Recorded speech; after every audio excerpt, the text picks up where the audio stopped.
हम सभी वसुधैव कुटुंबकम का भाव विस्मरण करते हुए, जिसको कहना चाहिए ना कि प्रकृति संस्कृति या समग्र मानव कल्याण, जीव जगत कल्याण के इस सूत्र को दोहराएंगे। वसुधैव कुटुंबकम का भाव अंतर्मन में रखते हुए, सर्वे भवन्तु सुखिनः, सर्वे भवन्तु सुखिनः, सर्वे सन्तु निरामया, सर्वे सन्तु निरामया, सर्वे भद्राणि पश्यन्तु, सर्वे भवन्तु पश्यन्तु, मा कश्चित् दुःखभाग् भवेत्।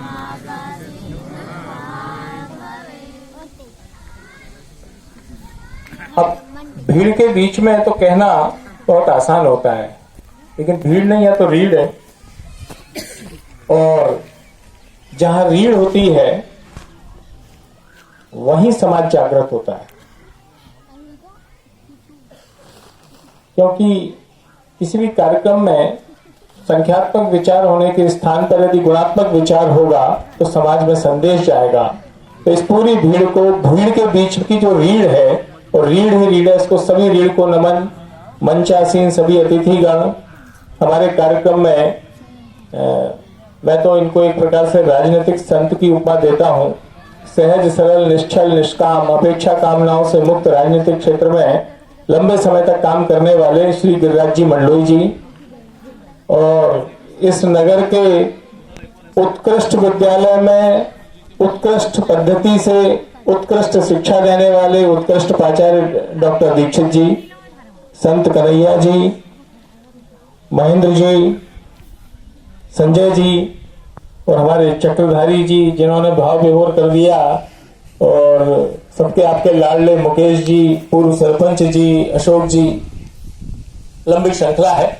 और यहाँ जो है उन सबसे आप और ज्यादा महत्वपूर्ण है क्योंकि आप जमीन से जुड़े हुए हैं।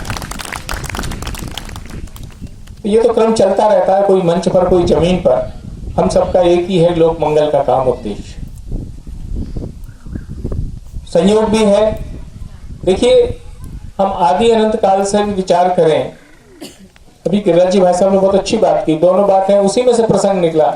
लोक मंगल के विषय तो इतने हैं कि हरि अनंत, हरि कथा अनंत। हरि का कार्य तो लोक मंगल का ही कार्य है। प्राय आने क्या है?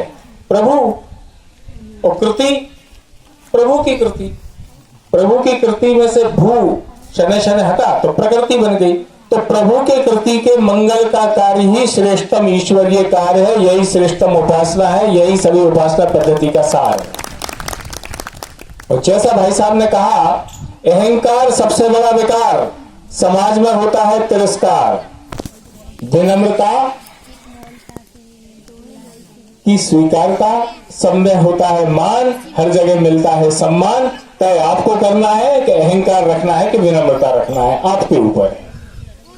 इसीलिए विचार हमेशा ये करें। एक विषय और चल रहा है बार बार, ये आ रहा है कि जैसे कहते हैं ना रिटायर्ड शब्द, वरिष्ठता, सेवानिवृत्ति। आप बताओ, आजादी के पहले कभी ये शब्द आया था क्या? ये पाश्चात्य संस्कृति का शब्द है। अभी आ ही रहा था कार्यक्रम में, तब किसी ने परिचय कराया कि ये पूर्व वो।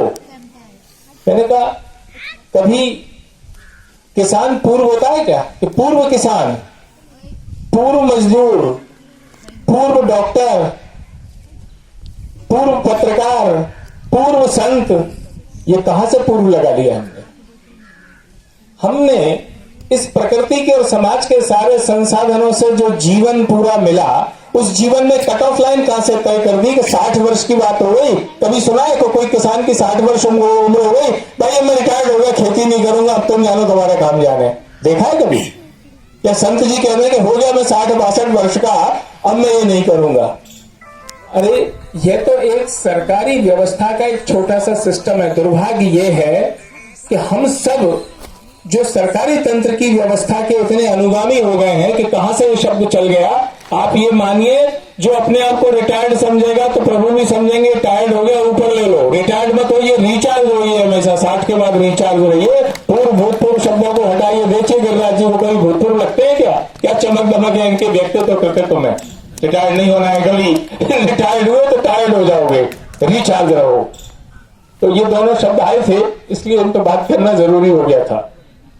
मुझे लगता है कि आज की जो समस्या है, देश काल परिस्थिति में हम विचार करें, उस समय इस पूरे विश्व में जिस आध्यात्मिक चेतना की आवश्यकता थी, उस आध्यात्मिक चेतना के विश्वव्यापी जागरण के लिए स्वामी विवेकानंद जी ने अपने पूरे श्रेष्ठतम पुरुषार्थ का, कौन कितना जिया इससे मतलब नहीं है, मतलब है कि कैसे जिया। मात्र 39 वर्ष की आयु में पूरे विश्व में अलग जगह दी और एक वैश्विक प्रतिष्ठा इस देश को प्रदान की। वह स्वामी जी का करणीय कार्य था। आप में से, हम सब में से, सब में उन्हीं का अंश है। हम सभी विवेकांश है, हम सभी देवांश है। हम उस कृतित्व की ओर बढ़े। तो वो देश काल परिस्थिति थी कि स्वामी विवेकानंद जी ने आध्यात्मिक चेतना को जागृत किया। फिर परिस्थितियां बदली, विदेशी दासता का गुलाम हुआ देश, परिस्थितियां आई, छोटे छोटे आंदोलन हुए, बड़े आंदोलन हुए, 1857 की शहादत हुई। वो तब की आवश्यकता थी। लोगों में राष्ट्रभक्ति का ज्वार जागृत करने के लिए शहादत की भी आवश्यकता थी। फिर परिस्थितियां बदली, हिंसक की जगह अहिंसक भी आंदोलन हुए। इसके पश्चात लेकिन उन शहीदों की शहादत को भुलाया नहीं जा सकता। उन्हीं शहीदों की शहादत के कारण उस वायुमंडल का निर्माण हुआ कि देश एकजुट होकर स्वतंत्रता के लिए खड़ा हो गया। वो उस समय की आवश्यकता थी। लेकिन आज की आवश्यकता, फिर और शक्तियों का उदय हुआ। और आप ये देखिए, इस देश में, संस्कृति में कभी पद को नहीं पूजा गया, कद को पूजा गया है। चाहे आचार्य चाणक्य हो, चाहे महात्मा गांधी हो, चाहे स्वामी विवेकानंद हो, चाहे जयप्रकाश जी नारायण हो, चाहे विनोबा भावे हो, और सैकड़ों विलक्षण विभूतियां हैं। वो सारी विभूतियां समाज उन्हीं को याद रखता है जो कभी किसी पद पर नहीं रहे। आजादी से लेकर आज तक हजारों सांसद और विधायक बन गए, क्या नाम याद है? लेकिन स्वामी विवेकानंद और गांधी जी किसी पद पर नहीं रहे। तो निष्कलंक और बेदाग कद हर पद से बड़ा होता है। इसलिए आपका कद निष्कलंक रहे, यही आपके जीवन की सार्थकता है। पद की दौड़ तो अंतहीन दौड़ है। और जो संत वृत्ति के रहते हैं वो पद को ऐसे भी त्याग देते हैं। मैं इसीलिए प्रभावित हूं। गिरिराज जी में मैंने कोई लालसा नहीं देखी। उसके बाद उन्होंने कहा कि चदरिया जस की तस धरदीनी, जीवन में कभी पदवी मिल जाए तो ऐसा रख दो कि चदरिया जस की तस धरदीनी, बेदाग चदरिया उतार दोगे तो कद निष्कलंक और बेदाग बना रहेगा। यदि बगैर कद के पद आ गया तो पद का जो अहंकार होता है, वो जो छोटा मोटा कद है वो भी ले जाएगा। आपका कद ऐसा होना चाहिए कि उसके आगे हर पद छोटा नजर आए। कद को उस स्थान पर रखिए। और ये कब होगा? लोक मंगल के काम से। क्योंकि जितने हमने नाम लिए, आचार्य चाणक्य स्वयं राजा बन सकते थे। आचार्य चाणक्य की वो क्षमता थी, अपेक्षा कामना से मुक्त होकर लोक कल्याण के भाव से काम करने वाले व्यक्ति में वो क्षमता होती है कि गणरिया को राजा बना सकता है। वो क्षमता विकसित होनी चाहिए समाज के अंदर। तो ये तभी हो सकती है जब हम अपेक्षा कामना से मुक्त होकर लोक मंगल के काम में लगते हैं। तो हमारी आवश्यकता आज इस बात की है। तब की आवश्यकता शहादत थी। स्वामी जी के समय की आवश्यकता आध्यात्मिक चेतना थी। बीच का युग आया। आप देखिए, लगा कि बहुत सारा साहित्य नालंदा और तक्षशिला विश्वविद्यालयों में रखा हुआ नष्ट हो गया। एक विलक्षण विभूति आई, विलक्षण विभूति देववंश आए, पंडित आचार्य श्री राम जी शर्मा। पूरे जीवन में इतना साहित्य लिखा कि विश्व रिकॉर्ड हो गया कि किसी एक व्यक्ति ने कभी इतना साहित्य नहीं लिखा होगा। उस साहित्य की आवश्यकता थी। उन्हें पता था कि आने वाले समय में इस साहित्य की आवश्यकता पड़ेगी। 3,500 ग्रंथ लिखे। उनके लिखे हुए सारे ग्रंथों का अध्ययन किसी एक व्यक्ति ने कर लिया है, ये कहने वाला कभी खड़ा नहीं हुआ। उन्होंने तो लिखे हैं। कितनी विलक्षण प्रतिभा थी। वो आवश्यकता थी। इसके बाद लोक मंगल के कामों में जिन शक्तियों की आज आवश्यकता लग रही है, प्रकृति स्वयं व्यवस्था कर रही है, प्रभु की कृति स्वयं व्यवस्था कर रही है, परम शक्ति स्वयं व्यवस्था कर रही है। जैसे बाबा रामदेव जी हैं,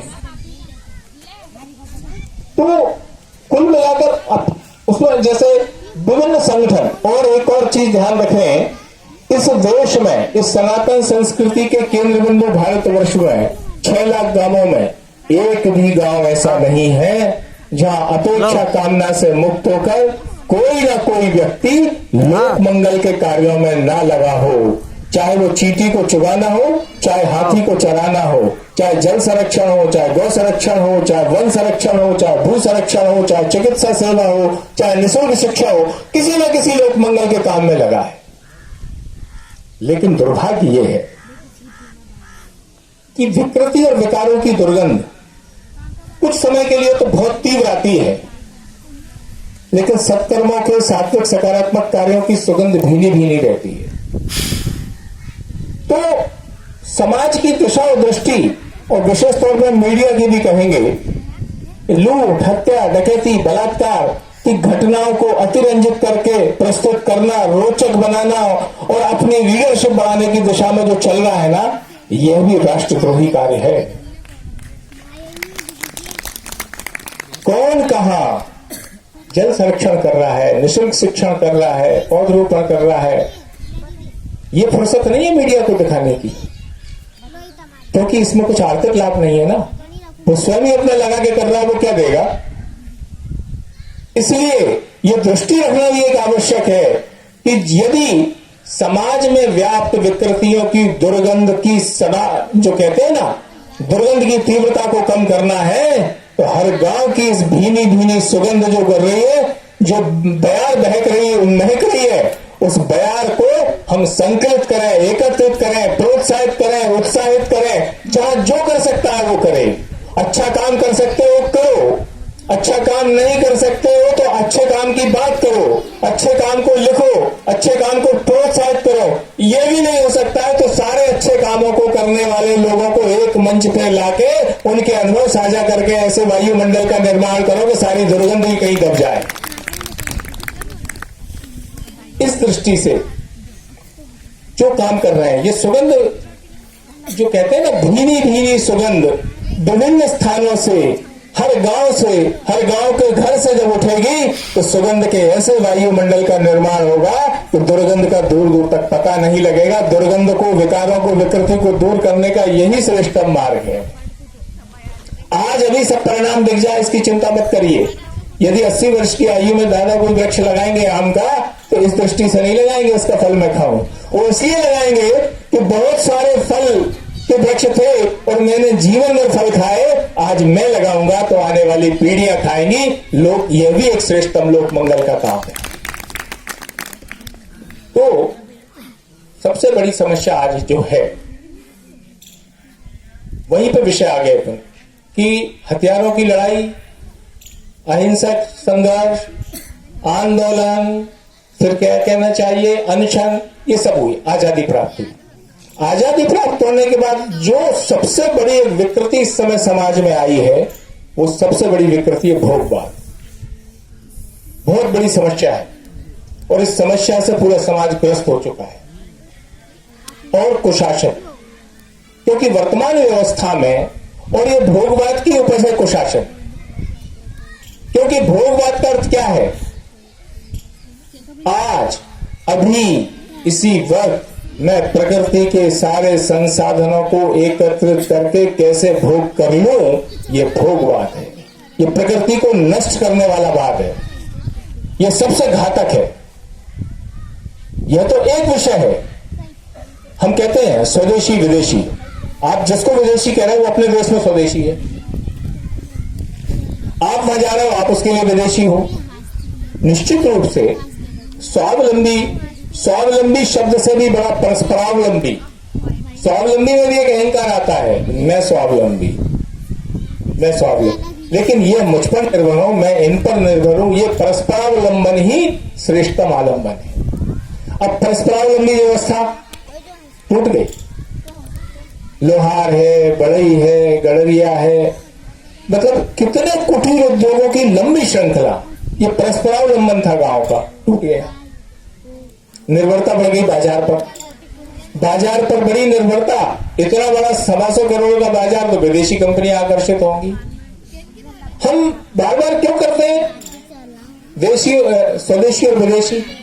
हमारा तो सोचना यह है कि चाहत में हो देशी, जरूरत में स्वदेशी, मजबूरी में विदेशी। समतुल्य दृष्टिकोण रखो।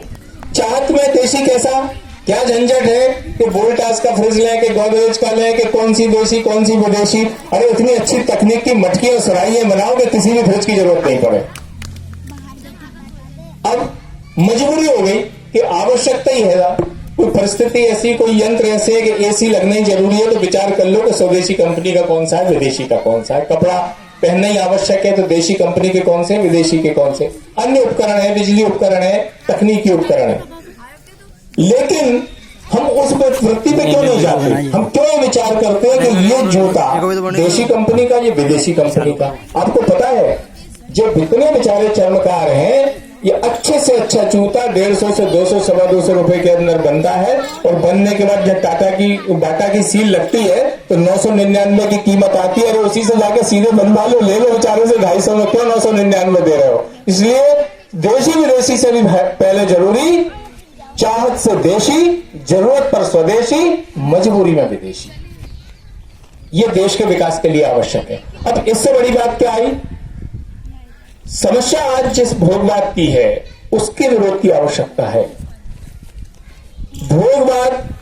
भोगवाद करता है विकार पैदा, संग्रहण का विकार, असीमित साधनों का, संसाधनों का संग्रहण।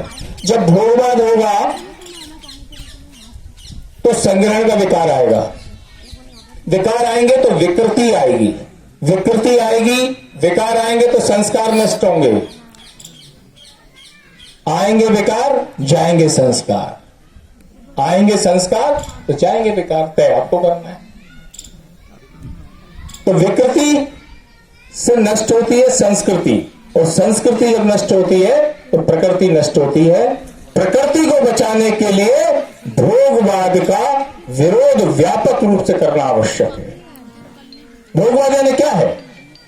भोगवाद यानी अनावश्यक प्रकृति जनित या अन्य निर्मित वस्तुओं का अनावश्यक संग्रहण। तो निश्चित रूप से एक में संग्रहण का भाव आएगा तो एक जगह अभाव आएगा। कभी देखा है जिसको हम हिंसक कहते हैं, शेर के सामने सैकड़ों हिरणों का झुंड निकल जाए, आज तक कभी सुना होगा? अब तो पूरी विश्वव्यापी घटनाएं आती है टीवी चैनल्स पे कि अब शेर के सामने सैकड़ों हिरणों के झुंड निकले, या शेर 2-5 थे तो उन्होंने गिनती से 100, 125, 150 सारे हिरण मार लिए और थप्पी बना कर रख लिए कि महीने भर तक खाते रहेंगे। क्या है? हम उसे हिंसक कहते हैं। अरे वो हिंसक नहीं है, हिंसक तो हम हैं जो ऐसा संग्रहण करते हैं कि आज नहीं, अपना पूरे जीवन का, जवानी का, बुढ़ापे का और 7 पीढ़ी का भी संग्रहण करके चले जाएं। तो हिंसक वो नहीं, हिंसक हम हैं समाज के। एक गुफा के अलावा दूसरी गुफा को देखा है? हाँ, श्रृंखला की श्रृंखला, ये भी मकान, वो मकान, तीसरा मकान, ये खुद को पता नहीं है कि 4 कंधों पे अर्थी निकलेगी किस मकान से। मकानों की श्रृंखला बनाते चले जाए। तो इस संग्रहण वृत्ति, लेकिन दूसरा पक्ष आएंगे, संग्रहण अच्छा भी होता है। संग्रहण जब अच्छा होता है जब संग्रहण संसाधनों की प्रचुरता अपने लिए नहीं, अपनों के लिए की जाए। अपने वो हैं, आपके रिश्तेदार कुटुंब नहीं, अपने वो हैं जो दीन है, दलित है, शोषित है, पीड़ित है, वो अपने हैं। यदि संग्रहण हो, यदि संसाधन बड़ा खड़ा किया जाए, बड़ा व्याप खड़ा किया जाए, तो बाबा रामदेव जैसा खड़ा किया जाए जो पूरे समाज के लिए हितकारी हो। जब संग्रह समर्पण के लिए होता है तो वो ईश्वरीय कार्य बन जाता है। जब अपने लिए होता है तो वो दानवीय कार्य बन जाता है, पैशाचिक कार्य बन जाता है। यह आपको तय करना है कि हम किस वृत्ति की ओर बढ़ रहे हैं। मानव जीवन में अपने पुरुषार्थ के श्रेष्ठ अंश के साथ समाज के हित में काम करने की दिशा में आप बनाइए ना, 50 फ्लैट बनाइए। सोच, मैं कहता हूं आप यही सोच लेंगे कि लागत मूल्य पे जो बिल्कुल वाजिब जरूरी है दें, ये व्यवस्था हमें तय करनी होगी, तो फिर वो भोगवाद नहीं है। अपने लिए आज अभी और अपनी 7 पीढ़ियों का संग्रहण बहुत बड़ा अपराध है। ये भोगवाद की बढ़ती हुई प्रवृत्ति दुर्भाग्यपूर्ण ये है। यहां कटु शब्दों में जो आलोचना करने में भी कोई हिचक नहीं है। ये भोगवाद की वृत्ति समाज में भी बढ़ रही है और सरकार में भी बढ़ रही है। क्यों सोचते हैं हम क्यों इस व्यवस्था में इतना जा रहे हैं कि खोदो 200 नहीं 300 मीटर, 300 नहीं 400 मीटर, 500 मीटर पाताल खोद देंगे, जितना भरा पानी है निकाल के खत्म कर दें, जितना भरा तेल है निकाल के खत्म कर दें, जितने जंगल है काट के खत्म कर दें। ये छद्म चकाचौंध है तात्कालिक विकास की। हमारे पास नौकरणी ऊर्जा के इतने स्रोत हैं। भगवान सूर्य नारायण की अनंत काल से अनंत काल तक कृपा रहने वाली है। इतनी तकनीकें जो आज विकसित कर रहे हैं पहले की जा सकती थी। न जाने किस षड्यंत्र के शिकार हो गए और इस जमीन के अंदर से पूरा पानी भी निकाल बैठे, पूरा ईंधन भी निकाल बैठे और पता नहीं किस दिशा में हम जा रहे हैं। यह भी भोगवाद है, इसको बढ़ावा देना भोगवाद है। समाज को इसके लिए जागृत करना पड़ेगा। एक दिन का कार्य नहीं, आज जागृति होगी, वर्षों लगेंगे। तो लंबा विषय है, कहने का अर्थ सिर्फ इतना ही है कि ऐसा प्रत्येक व्यक्ति, चाहे व्यक्तिगत रूप से चाहे संस्थागत रूप से, आप ये मान के चलिए कि आप गाड़ी में कहीं जा रहे हैं, बीच में पत्थर और आपको लगता है कि नहीं मैं तो बच गया हूं, किसी और का ना हो जाए, उसको भी रास्ते से हटा के एक तरफ करना, यह भी लोक मंगल का कार्य है। किसी भी के भोजन किसी भी रूप में करो, कितनी बड़ी मूर्खता है। अन्न को देवता कहते हैं, अन्न को देवता कहते हैं। भरपूर थाली भर लेते हैं और बड़ा जो लगा और 50% से अधिक लोगों को समारोह में हम देखते हैं उठा के फेंक देते हैं। क्यों नहीं लगा सकते बैनर? अन्न यदि देवता है तो क्यों देवता को कीड़ों में फेंक रहे हो? अपने शब्दों को वो कर रहे हो। सब बोलते हैं अन्न देवता हमारी संस्कृति में, और सारे के सारे देवता को कूड़े में फेंकते हैं। न जाने कितने भूखों का पेट भरा सके। भोगवाद ये भी है, अधिक उत्पादन। आप देखिए कितनी चीज स्थिति है, सरकार की व्यवस्थाओं में वही हो रहा है। हर घर को पानी। हम क्यों अपने ही संसाधनों का उपभोग करके जमीन पे गिरने वाली जल वृष्टि को संग्रहित करके क्यों जल की व्यवस्था नहीं कर रहे? क्यों यहां से व्यवस्था नहीं कर रहे? जमीन में से खोद लो सारा ईंधन, निकाल लो सारी गैस, निकाल लो सारा पानी, आने वाली पीढ़ियों के लिए क्या देके जाओगे?